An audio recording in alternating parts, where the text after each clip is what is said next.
अस्सलामु अलैकुम वरहमतुल्लाहि वबरकातुहू। मैं आज आपके सामने एक मसला रखने के लिए आया हूँ। जो मस्जिदों के इमाम जो हुआ करते हैं, अइम्मा हज़रात जो होते हैं, उनसे ये मसला बहुत ज़्यादा पूछा जाता है। और हकीकतन तो यह है कि अगर ज़ोहर, असर, मगरिब, इशा, फ़जर किसी भी टाइम में अगर मस्जिद के इमाम पूछ लें कि जनाब आप फ़जर में नज़र नहीं आए, तो बड़ी आसानी के साथ वो लोग कह देते हैं कि रात हमारे कपड़े नापाक हो गए थे, जिसकी बुनियाद पर हमने नमाज नहीं पढ़ी। तो इस मसले को बिल्कुल आसान लफ्ज़ों में समझ लें। कुछ लोग ये समझते हैं कि बीवी के साथ हम बिस्तरी करने के बाद जिस्म के जो कपड़े होते हैं वो नापाक हो जाते हैं, या नाइट फ़ेल एहतलाम वगैरह से कपड़े नापाक हो जाते हैं।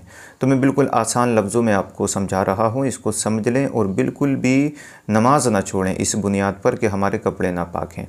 याद रखें कि अगर रात के वक्त आपने बीवी के साथ हम बिस्तरी की, आपको नाइट फ़ेल हो गया, तो आपने जो कपड़े पहन रखे थे वो कपड़े आपके नापाक नहीं होंगे।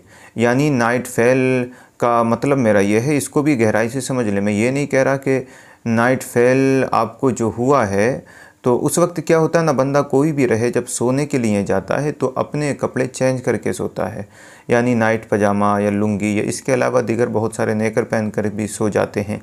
तो अगर ऐसी हालत में आपने नाइट पजामा पहना था या पजामा सिंपल पहना था या लुंगी बांधी थी, तो वो चीज़ नापाक होगी, आपके कपड़े नापाक नहीं होंगे। और साथ ही साथ ये भी समझ लें कि हम बिस्तरी के वक्त जब तक कपड़े पर कोई धब्बा ना लग जाए, जब तक कपड़ा नापाक नहीं है। इस मसले को बहुत गहराई से, हाँ, जिस्म आपका ज़रूर नापाक हो जाएगा। जिस्म आपका नापाक हो चुका है, अब ना आप कुरान करीम को हाथ लगा सकते हैं, ना मस्जिद में जाकर के नमाज अदा कर सकते हैं, और ना कुरान पाक को छू सकते हैं, और ना मस्जिद में आपको जाने की अब इजाज़त है, जब तक आप गुस्ल नहीं कर लेते, क्योंकि गुस्ल जो है ना अब आप पर वाजिब हो गया है, ज़रूरी है आपको गुस्ल करना। तो इस मसले को बहुत आसानी के साथ आप समझ लें। ऐसा नहीं है कि आपने जो कपड़े पहने थे वो कपड़े भी आपके नापाक हो गए, जब तक उन पर धब्बा नहीं लग जाता, जब तक आपके कपड़े नापाक नहीं होंगे।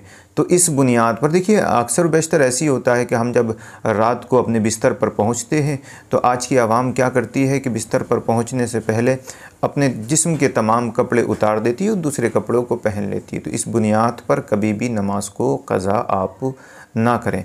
अगर ऐसा करेंगे तो गुनाहगार बनेंगे। याद रखें, करबला के मैदान में तलवारों के साए में हुसैन पाक रज़ी अल्लाह ताला अन्हु ने सजदा करके आवामुन्नास को, सारी दुनिया को ये पैगाम दिया है कि किसी भी हालत में नमाज माफ़ नहीं है। हाँ, अगर कोई बीमारी है, कोई परेशानी लाहक आ गई है जिसकी बुनियाद पर आप वक्त पर मस्जिद में नहीं पहुंच पाए, तो आप बाद में, अगर वक्त है तो अदा कर लें, और अगर वक्त नहीं है तो बाद में क़ज़ा पढ़ें, लेकिन नमाज हर हाल में आपको पढ़नी पड़ेगी। ये बहानेबाजी कल क़यामत के दिन नहीं चल पाएगी आपकी। तो ये आसान लफ्ज़ों में मैंने एक मसला आपके सामने पेश किया है, और अब मेरी ख्वाहिश ये है कि मैं डेली इंशाअल्लाह बिहम्दि ताला, व्यूज़ आएँ या ना आएँ उससे मुझे कोई मतलब नहीं, लेकिन डेली तकरीबन एक मसला आपकी खिदमत में ज़रूर पेश करूँगा, और जो ख़बरें रखता हूँ वो भी इंशाअल्लाह आपके सामने रखता रहूँगा। तो इसी के साथ मैं आज की वीडियो को मुकम्मल करता हूँ। कल इंशाअल्लाह फिर एक नए मसले के साथ आपके सामने आपका भाई रूबरू रहेगा। तब तक के लिए अल्लाह हाफ़िज़।